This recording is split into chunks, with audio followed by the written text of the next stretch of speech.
Slendy, Ego, Slendy, hey. Hit it up the park. Hit him with a strike. From the national anthem to the bottom of the night. I'm in Slendy, Ego, Slendy, Ego, Slendy, Ego, Slendy, hey. You already know what's up. What's that? Another home run. But you know the job ain't done till we hold that trophy up. Hey. What's up, everybody? Welcome to episode 434 of the Talking Friars podcast and YouTube show. Ben Fadden with you here. It is July 28th, 2023.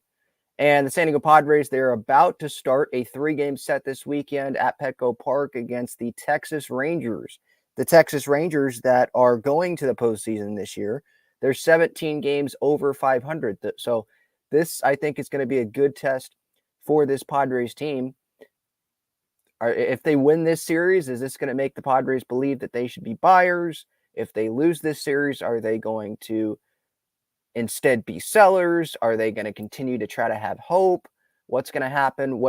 How big is this series? I don't know if we know. Maybe the Padres have already made up their minds in the front office, and they're just waiting to make moves, trying to get the best return. We'll see. But there's a lot to talk about because there's been a lot of different reports. There's been some conflicting stuff going on about the Padres' direction going up to this trade deadline. And so I want to get into that. We can do a little bit of a preview of this Rangers-Padres series and then answer questions, comments that you guys have in the chat. Sorry for being on a little bit later than I was supposed to here. Was dealing with a little bit of a personal thing that I had to get done. So it pushed the show back a little bit. And hopefully I'll see some of you at Petco Park this weekend. I'll be there Friday and I think Sunday. So it'll be a fun atmosphere, I hope, throughout the series. There's a lot of people in the chat already because this show is supposed to start a little bit earlier. So I like seeing a lot of people already in the chat. I'll get to the comments and the questions. Yes, I did just see that Lance Lynn and Joe Kelly were just traded to the Los Angeles Dodgers from the White Sox. So that's got to make you happy if you're a Padres fan, right? Not. Let's get to these reports. So this is kind of like in order of how these reports came out. The Lucas Giolito move was made by the White Sox to the Angels. That was made, I believe, on Wednesday. And shortly thereafter, Joel Sherman tweeted out that the Padres had interest in Giolito. The White Sox had interest coming from the San Diego Padres on Lucas Giolito. So right there, that makes it seem like, okay, the Padres, they want to be a buyer there. They're interested in Lucas Giolito, who's a 1-year rental. Then there's the next report, I believe, was on Thursday by Bob Nightingale. I think this was Thursday morning. Several teams who have spoken to the Padres believe Hader and Snell will be traded, particularly Hader, which makes sense. But, okay, so those right there, those are two conflicting reports. You got Sherman saying that they had interest in Lucas Giolito. Then you have not Jon Heyman. We'll get to him in a second. Then you had Bob Nightingale saying that teams think the Padres will be trading Hader and Snell, particularly Hader. So they're going to buy Giolito, but then trade Snell, Hader. That doesn't make sense. That's conflicting there. So what's going on? Who is leaking this to Joel Sherman that the Padres had interest in Giolito? Who's leaking this to Bob Nightingale that the Padres aren't leaking this, it's other teams. Who is saying that they think that the Padres will be trading Hader and Snell? Like, what is the direction that the Padres are going in? Because we're getting mixed things, right? Alden Gonzalez, this was earlier in the week, if you remember, I think it was on Monday. He said that Hader and Snell, it's not expected that they get dealt. That, granted, was before the series lost to the Pittsburgh Pirates. So maybe things changed after that. There's just been some different things. So they're staying, but then other teams think that they're going. What matters is what AJ thinks, obviously, what Peter thinks, or I should say what AJ thinks, what Peter approves. But it seems like whatever AJ wants to do, Peter's going to approve because Peter loves AJ. So it's just interesting. And then there's another report that comes out from Jon Heyman, which was yesterday afternoon, in the New York Post, Padres are now listening on Juan Soto. He gave it a 10% chance that Juan Soto gets traded, but so they're listening on Soto. Other teams think that Hader and Snell are getting dealt, but then they had interest in Lucas Giolito. So you get, hopefully you guys think like, or you guys see, yeah, conflicting things. Like no one knows what the Padres are actually doing, right? But I'm obviously really deep into any report. I'm going to be clinging on to that report because I'm following this super closely and I really care about the future of this Padres team. And there's one thing, if you're listening or if you've been watching the show recently, these last couple of weeks, you know where I stand. You know what I want to have happen. And so I'm very interested in seeing what actually happens, what ends up transpiring. Are moves going to be made today? Are they going to be made right at the deadline? Are they just not going to make any moves? There's going to be all these conflicting reports, and then Hader and Snell stay. They don't even add to this team, and they just say, "Hey, if you know, going into the year, this is supposed to be a World Series contending roster. You have to go prove it. Now, just go play better, and we can do that." Maybe they believe in it that way. I don't know, but obviously, my stance is: you sell Hader, you sell Snell, sell Lugo. Because I think Lugo, he could come back, but I believe it's a player option. So he probably will decline that because of how well he's pitching if he can stay healthy. Decline that, be a free agent, go out into the market, and maybe get a bigger deal. But I think he would be appealing to other teams. He's someone that can start. He's someone that can come out of the bullpen, give some bulk innings, multiple innings out of the bullpen, high leverage relief spots. He's done that in the past. So I think you throw his name out there. Snell, obviously, this is the best that he has pitched in any span of time for the Padres, right? Last 11 starts, his ERA is under 1. He's like the best pitcher in baseball. He has the lowest ERA in baseball. Sell high on Snell. Like, I don't think this season's going anywhere. Sell high on Snell. Sell high on Hader. Hader has a great ERA. He's been locked down essentially all season long. Sell high on him. Both are free agents at the end of the year. Do you have a great chance at bringing back either of them? Not so sure. Hader, don't think you will. You're going to pay that guy $100 million as a reliever? No, thank you. Blake Snell, we've seen some inconsistency with Blake Snell in a Padres uniform. Do the Padres believe that this is the real Blake Snell, that he will be able to do this for the next 6 years if that's what they give him in a contract? Not so sure about that. And it's a Boris client, wants to be in free agency, and a lot of teams will pay for Blake Snell. They believe in that talent. Will the Padres do that? Not so sure. And even if they do, you could do the old Aroldis Chapman, and you trade him and you bring him back in free agency. You trade him, sell high, and if Snell really wants to come back and you want him back, then you can do that. There's nothing preventing you from trading him and having a conversation when you sit him down saying, we're going to let you go. You have a conversation with him. Hey, we want you back. I know that you like the San Diego Padres organization. We want to help build around this team and build around you as a part of this core with Musgrove and Darvish in the rotation. So we're going to deal you because this season, let's face it, let's be real, it's not going to happen. Let's deal you and let's bring in something that can help us for 2024 and beyond. And you can come back and be a part of that squad in 2024, and we can go all in again in 2024, you know? So conflicting reports. Now, let's go through these reports one by one. I know I listed those and then just talked about how they're conflicting and don't really know what the Padres are going to do. But after this quick break here, message about Gaglione Bros. I'm going to go through these individual reports. Check out Gaglione Bros' famous cheesesteaks and garlic fries on Friars Road. You can visit their website, gaglionebros.com, for their entire menu and enjoy their cheesesteaks and fries at Petco Park and Snapdragon Stadium as well. Okay, so let's start with the Joel Sherman report. That was on Wednesday. White Sox had interest from the Padres on Lucas Giolito. And I think we got to look at the return that the Chicago White Sox got in this deal. They got two guys that I believe are top 5 prospects in the White Sox farm system already now. And I think one of those guys was the Angels' top prospect. So if the Padres were willing to give up they were interested. It seemed like they were one of the finalists for Lucas Giolito there, according to Joel Sherman. They were willing to give up someone like Robbie Snelling for a rental, a short-term Lucas Giolito. They were willing to do that. And I know Ronaldo Lopez, he was included in that deal. So maybe he would end up coming to the Padres as well if they ended up making that deal. But that was 2 top 5 prospects, at least that are top 5 prospects for the White Sox now, that were given up there.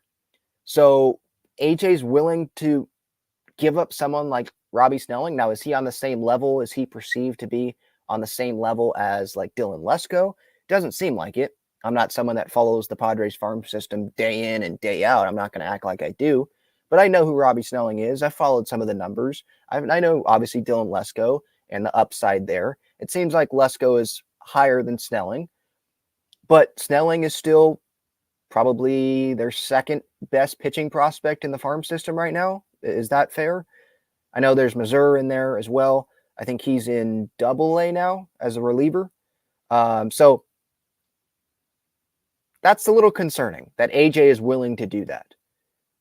If that report is true, he's willing to be stupid about this and say, I believe in this team despite the big sample size this season showing that they're not a good baseball team. I want to still give up someone that can be a starter or a reliever. I don't know. Someone for the next 5-6 years when he comes up can be that guy at the big league level. He could, right?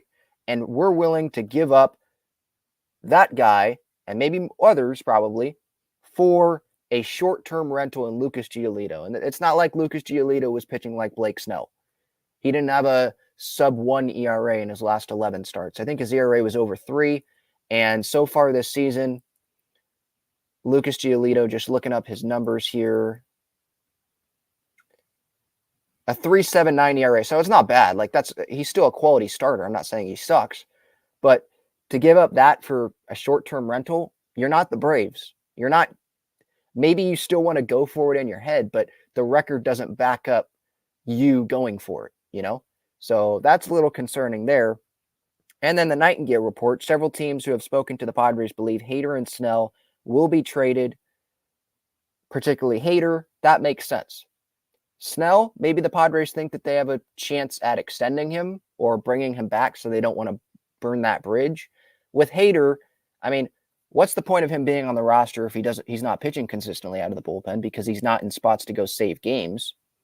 And the Padres, I don't think they're going to give $100 million to Josh Hader after they just gave Robert Suarez that contract for 5 years to go replace Josh Hader when Josh Hader left after the 2023 season. So it just doesn't make sense. It makes sense to trade Josh Hader. Snell, I think it makes sense to trade him as well. I think it makes sense to trade Lugo. But with Snell, I can understand if the Padres think, hey, maybe Snell really loves it here. Maybe he's one of those rare guys that's not just going to go to the highest bidder. As long as we give him a respectable offer, maybe he'd come back.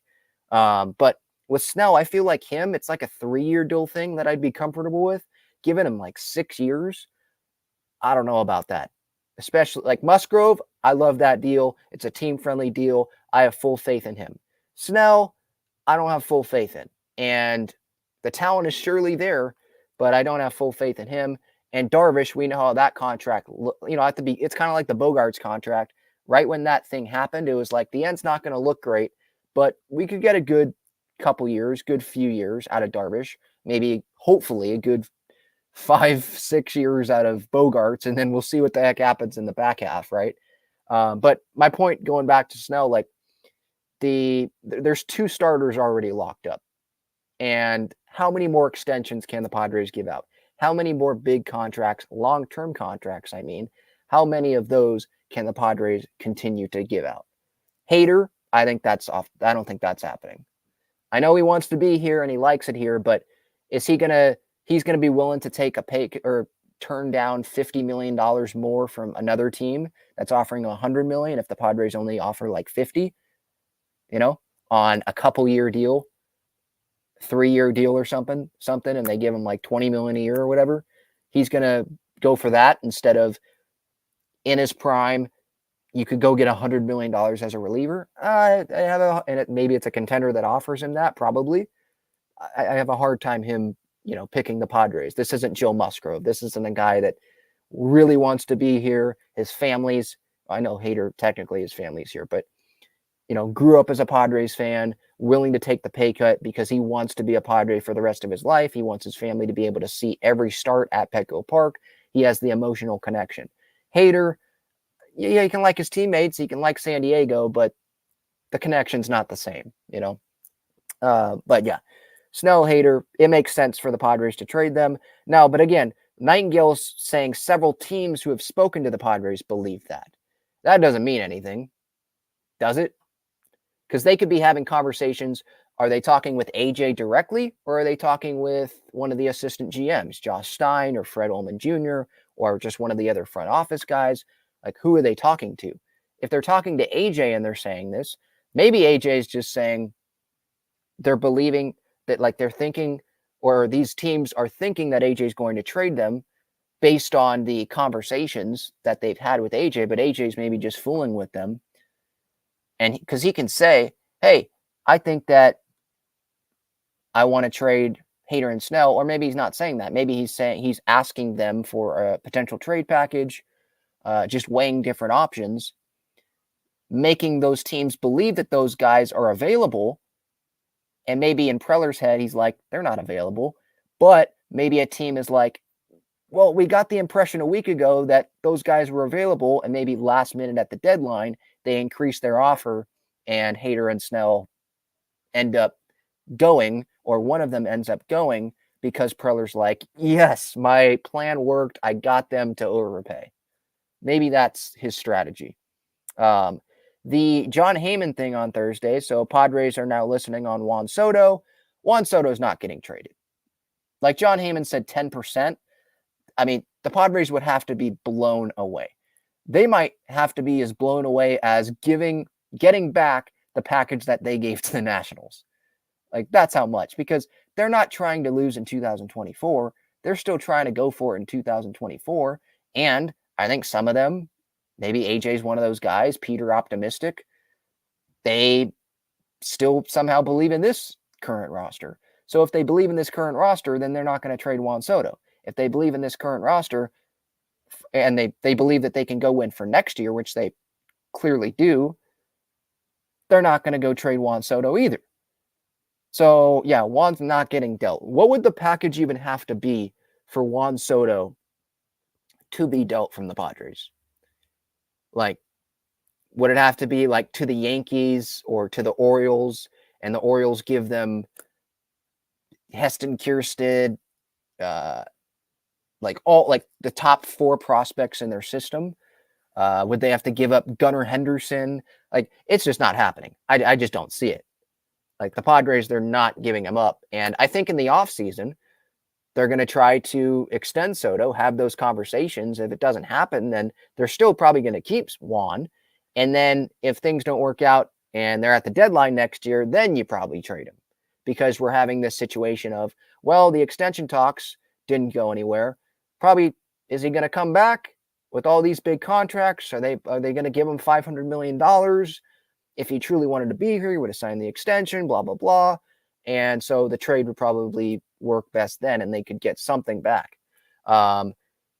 Again, that's if, like, things aren't working out at the deadline, but next year, but things aren't working out at the deadline this year, and there's reports out there that Hader and Snell aren't going anywhere. Like, there were reports earlier this week that were saying that, when those guys are free agents at the end of the year. So maybe Soto, it feels like Soto just isn't going to get traded, and the Padres are going to ride this out. But yeah, this deadline, Soto is not going to get traded.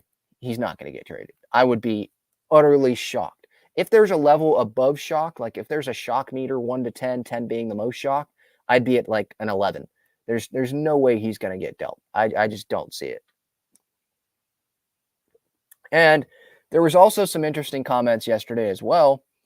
This coming from Joe Musgrove. Now, I don't think the comments were made yesterday, but Kevin Acee of the San Diego Union-Tribune, he put out that article yesterday about the Padres and how they're playing.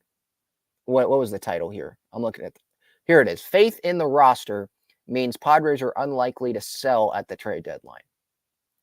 So that's like the view of the Padres. That's the view of the Padres players. I think that's the view of Peter Seidler, probably AJ. Like, we're going all in. We want to continue to go all in. We don't want to give up on a roster that has Tatis, Manny, Soto, Bogarts, Darvish, Musgrove, Suarez on it.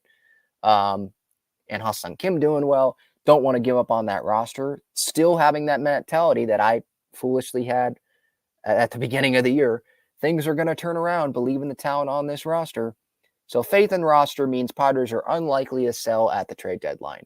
And inside that article, Joe Musgrove, he was the main guy that Kevin Acee talked to in this piece, getting the player perspective. This is what Joe said, and this is very interesting, I think. More conflicting, kind of like the reports. Joe Musgrove doesn't want Josh Hader and Blake Snell to be traded and believes the Padres will be right there for a postseason spot this season. That's the description that I had when I put this out on Instagram and Twitter yesterday. Here's the quote from Joe. I understand the fans are frustrated and looking forward to next year. And he's a Padre fan too. He just happens to play for the team and is in the clubhouse. But when we're a game out and don't have Snell or Hader, we'll be kicking ourselves. So he's like, yeah, let's not trade Hader and Snell. We still think there's a run in our team here, in this clubhouse. There's a run in this team. We're going to be a game out of a postseason spot. We're going to be right there. We're going to be fighting for a postseason spot. I don't know if you guys remember this, but I think it was earlier this month, Joe Musgrove said, yeah, we're still a good team without Hader and Snell. Now, he did mention, like, we're not the same without those guys, but he still thinks, yeah, we'll still be a good team regardless without Blake Snell and Josh Hader. And now he's saying we'll be kicking ourselves if we trade Hader and Snell. So it feels like it's a little conflicting there. Maybe he got a talking to by someone. Maybe he realized, oh, I like Blake. I like Josh. Maybe I shouldn't have said that to the media in public. I don't know. But we could also say, well, both things can be true, right? Hader and Snell, we're a good team regardless. Like, he can think that, but he didn't mean it like ill towards those guys. He meant it, I believe in the guys here. If that does happen, it would suck if it happened, but I still believe in the guys in the clubhouse. Like, of course, he has to say that he believes in this team. But now he's going to say, well, we'll be kicking ourselves if we trade those guys, because he's supporting guys that are in the clubhouse as well. Those guys are still in the clubhouse. So he wanted to support the team if those moves get made. So he did that publicly there in earlier comments this month. And then he's supporting the guys that are there. He doesn't want those guys to leave because he knows how talented those guys are. And again, expressing belief in the clubhouse. So when you look at it from that way, it's like, I could see why he kind of makes those conflicting remarks there. But I can also see how Padres fans, their first reaction is like, wait, what? Isn't this the same guy that said that they're good without him? And now they're saying, or now he's saying that this Padres team needs to keep those guys. Like, what? And the Padres are like in the same spot. They're under 500. They're not close to a postseason spot. I guess you can say they're still in the hunt because of the time left in the season. But if there was like a week left, they wouldn't be in it. Yeah, just interesting remarks there from Joe. I think the Padre fan in Joe, I think this is an interesting question. The Padre fan in Joe, he knows that he's on this team for 4 years after this. He knows that he wants this team to still be in a good spot going forward. So I think what he really thinks is like, wouldn't be that bad if we trade Hader and Snell, because he's looking at it from himself in a Padre uniform for the future and as a Padre fan. Like, if he just is looking at this from a Padre fan perspective and he's sitting at his house, maybe talking with his family from a Padre fan perspective, because remember, they're all diehard Padres fans. He's probably talking with them saying, yeah, this season's not looking great, kind of like us fans are. This season's not looking great. Trading Hader and Snell, yeah, we could probably get something back for him, and we'd be in a better spot for the rest of my contract here. Like, if things aren't going to work out this year, then let's position ourselves to be in a better spot for the rest of my time with the Padres. I think that could be the Padre fan in him. But as the player in the clubhouse, he's like, well, I have relationships with these guys. I really love these guys. And he's going to believe in the guys that are in the clubhouse, So it's interesting. I think it would have to be it would be really interesting for me to be in like Joe Musgrove's spot, be in his head. It would be like me. It is like Joe Musgrove. He's a diehard Padres fan, but he just also has the opportunity to be playing for them. It would be like if I was playing for the Padres and I have to talk to the media every day. I'm a Padre fan, I have thoughts probably in my head what would be best from the Padre fan perspective, but I'm also a player in the clubhouse. So there's probably some things I shouldn't say that I am thinking inside my head because I'm a Padre fan. It's an interesting there. It's an interesting thing there. All right. If you have any thoughts, feel free to join the show. Click that link that is pinned up at the top of the chat. If you don't want to join the show, just want to give your thoughts, maybe you're at work or something, you can just give your thoughts in the chat. Use that super chat button, and I will definitely get to all the super chats. It supports the channel, and it makes it very easy for me to see your comments, see your questions. So we'll get to that here right now. Sorry, just had to get a drink there. All right, let's get to the super chat here from Brian. Thank you so much, man. AJ has to sell if we're 8 games back by Sunday. Yeah, if they're 8 games back, I mean, it's like, ooh, okay. Yeah, this isn't happening. I still think that it's already not happening, but it's like, yeah, read the room here. It's not happening. Come on. What are we waiting for? 8 games back, they're not making that up. There's teams they have to get past, and you have to play even better baseball. You have to, go win. You have to go play 20 games over 500, 15, 20 games over 500, right? That's just not happening. So yeah, I agree. They're 6.5 back now. And right now they have to go over the Cubs. They have to go over the Marlins, who just acquired David Robertson. So they're buying. You have to go over the Diamondbacks, and you have to go over the Reds, or the Reds or the Phillies. Both are technically in the second wild card spot. The Phillies are 55 and 47, Reds 56 and 48. So one team has more wins, one team has fewer losses. They're in the same spot there. And then the Giants, they're only a half game up on Philly and Cincy for the first wild card spot. But there's 5 teams that are 1 game within each other. The Giants have a half game lead on the first wild card spot, and Miami's a half game back of a wild card spot. So there's a tight bunch there. Those teams are really going to be fighting. I just don't see it for the Padres this year. And so, yeah, 8 games, Brian. I definitely agree. 8 games. I mean, that's screaming sell. Will he do it? That's a different question, right? I asked Derek Torgerson that, right? Will the Padres do it, or should the Padres do it? Those are 2 different questions. Daniel, I see him in here. What's up, man? Do you have any thoughts on this Padres team? Hey, hey, can you hear me? You hear me good? Yeah, I got you. Yep. All right.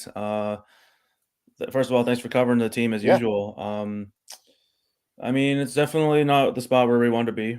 That's for sure. I mean, 4-game sample size next before the clock officially ends. I think I'm actually going to be going to Saturday's game, so I'm looking forward to seeing what happens, I suppose. I do think it's interesting that we do have Snell slated as our starter for Sunday. I mean, obviously we've been talking about moving him, but if he were to stay, he would get one more start with us on Sunday.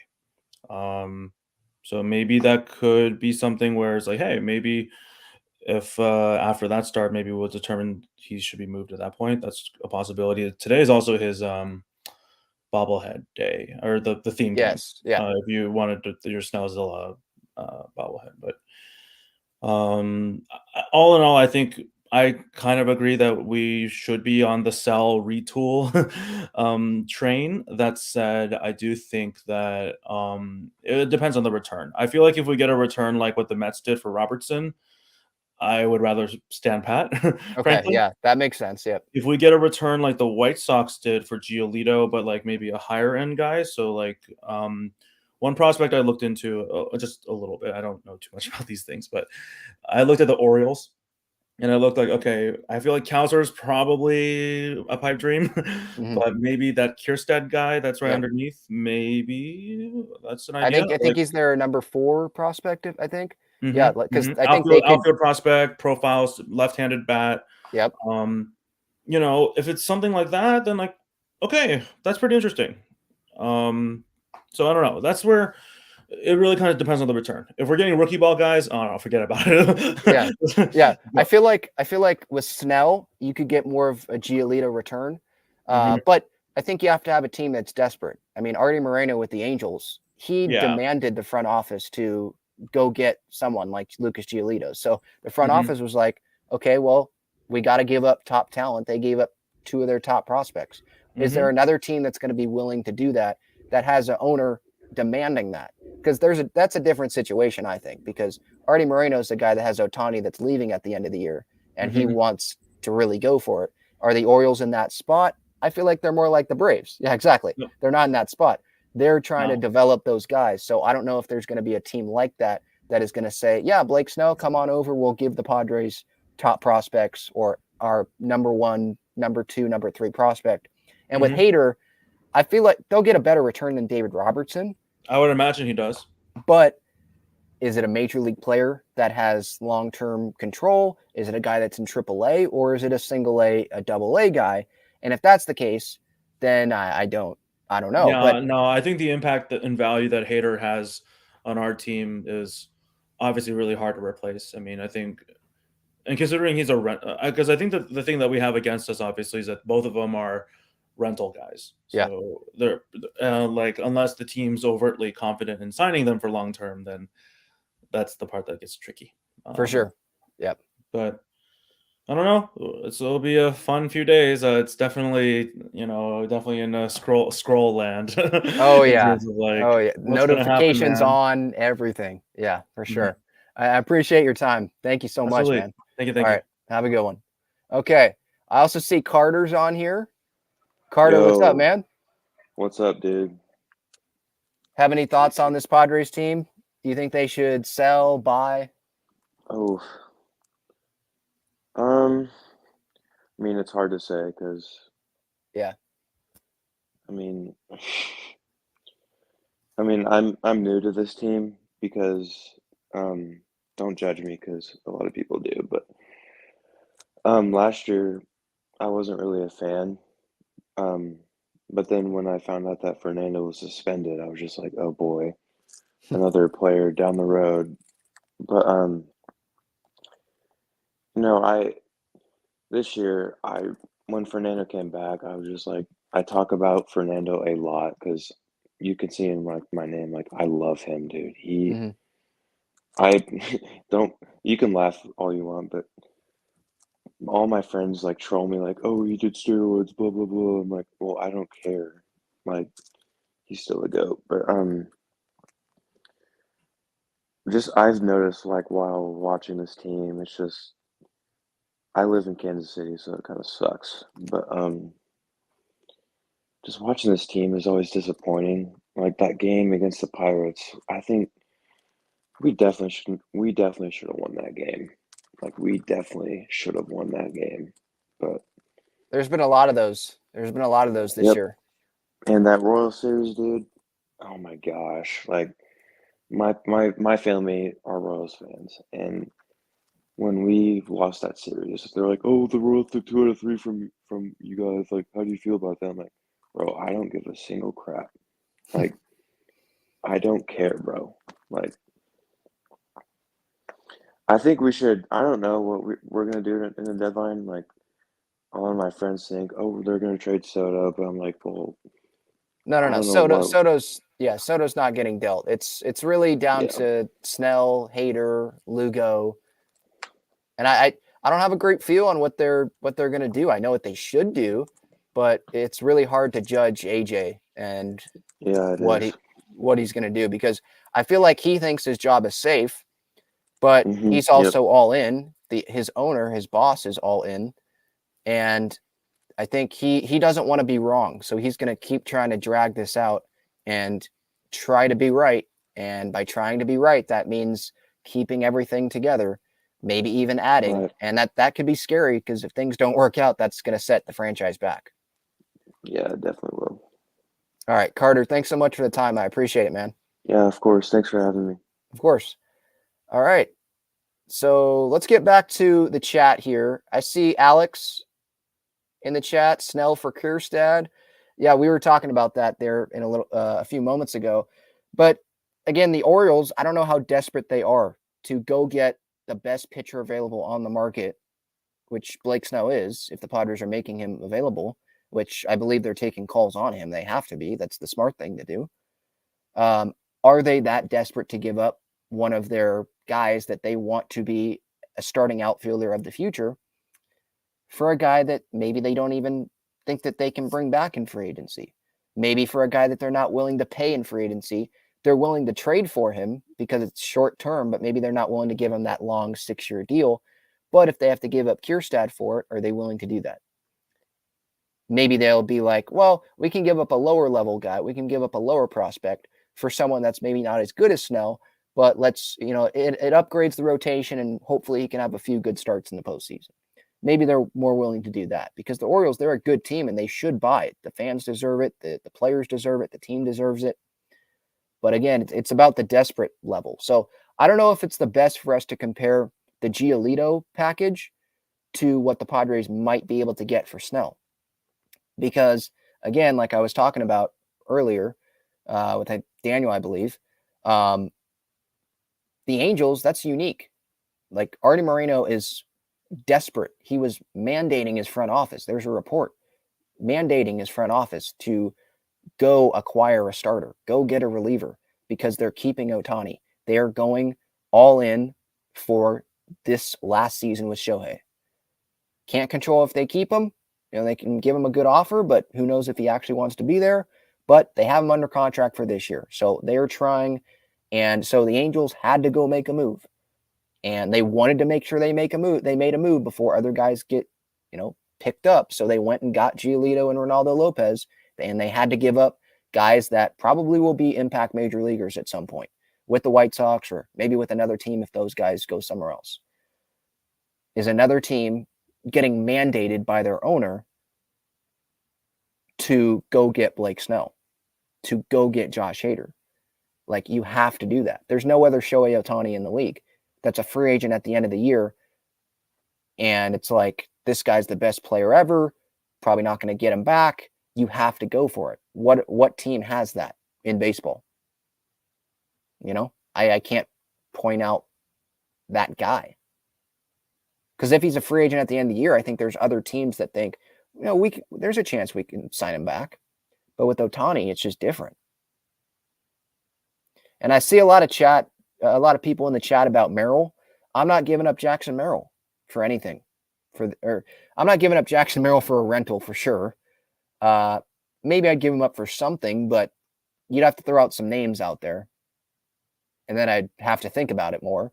Like Jackson, at some point, the Padres, they need to have these long-term guys, these small contracts, right? Rookies. You need to have these guys get developed, come in on rookie contracts, rookie deals. That will help with the Padres payroll. And you just have to have some homegrown guys come up at some point. You can't give big contracts to everyone. Yes, I agree. Ethan Salas is untouchable, Joseph. Yep, I agree with that. Gil says Grayson Rodriguez, but are the Orioles willing to do that? Because I think they want Grayson Rodriguez to be one of those homegrown guys that helps them in the rotation and doesn't make a ton of money. So again, I think it comes down to which teams are actually desperate and they feel like they have to have Blake Snell. They have to have Josh Hader. Because maybe Preller, like, they want to keep those guys, it feels like. And so they're going to have to get overpaid to end up dealing those guys. All right. I did want to get to one San Diego sports topic here that happened yesterday. I think this was cool. The San Diego Loyal, they hosted Borussia Dortmund yesterday in a friendly. Dortmund's obviously in their preseason, and they are a huge international brand, a huge international club. Gio Reyna, member of the U.S. men's national team, he did not play. I believe he got hurt in training, so he did not play. But this was a cool opportunity. I don't want to hear fans being pissed off that the Loyal got shut out or they got blown out by Dortmund, losing 6-0. If you did not see the game, it was on ESPN2. It was at Snapdragon Stadium. And there was a lot of fans that showed up.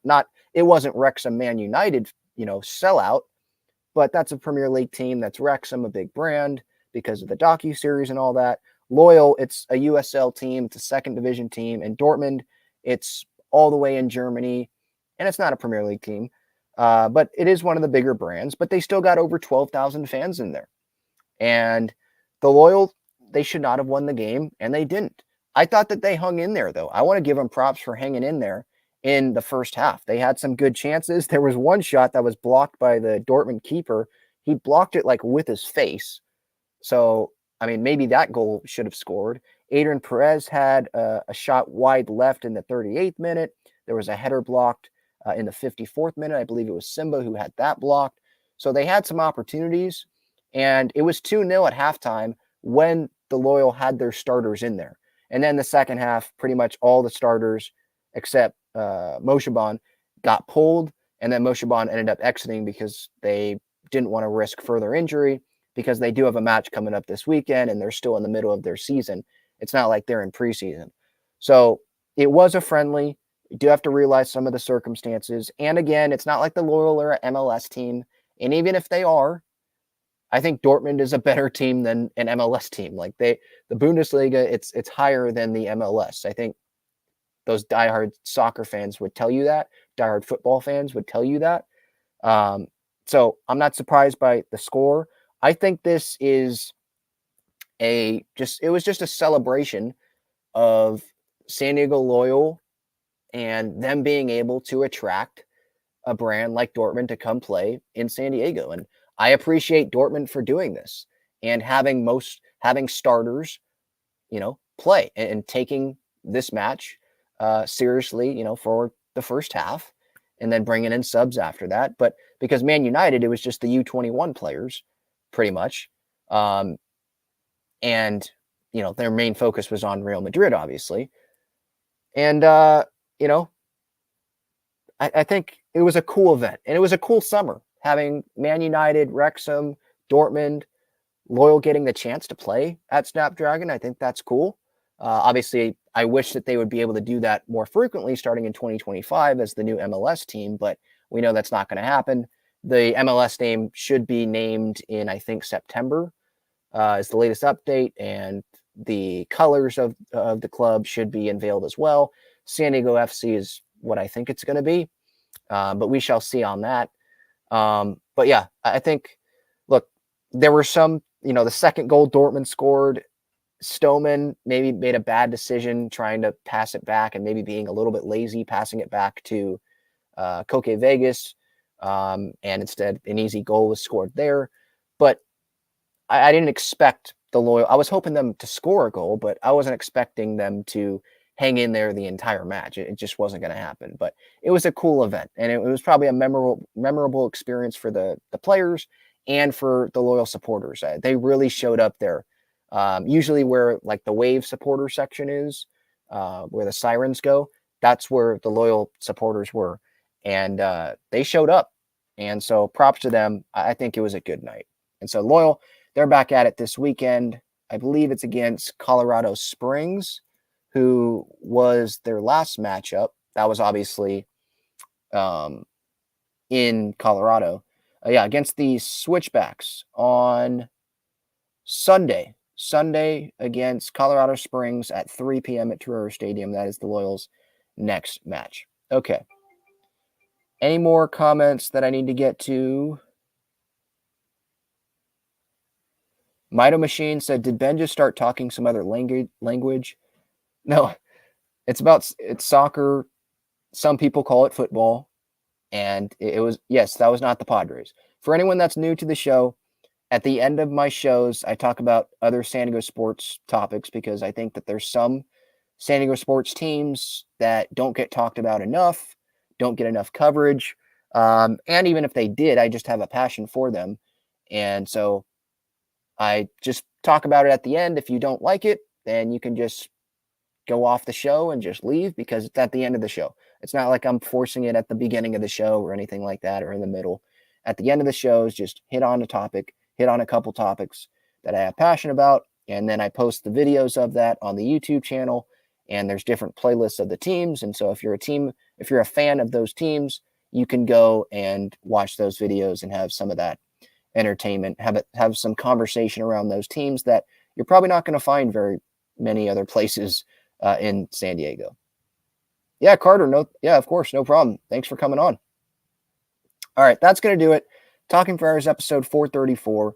The latest Padres trade rumors. We got Padres Rangers tonight, Saturday and Sunday. Dane Dunning against Joe Musgrove tonight. Peavy and John Moore's inducted into the Padres Hall of Fame tonight. That will be a cool moment. 620 be in your seats. Jake Peavy definitely deserves it. I think he and Musgrove's number should be retired. Replace number 6, Steve Garvey. That's a whole nother topic for another day, though. Saturday, Martin Perez against Yu Darvish at 5:40, and then TBD for the Rangers, and Blake Snell will be pitching. He's scheduled to pitch for the Padres. Who knows if he gets dealt before then. 1:10 on Sunday, or maybe they have him start and then they trade him after that. Who knows?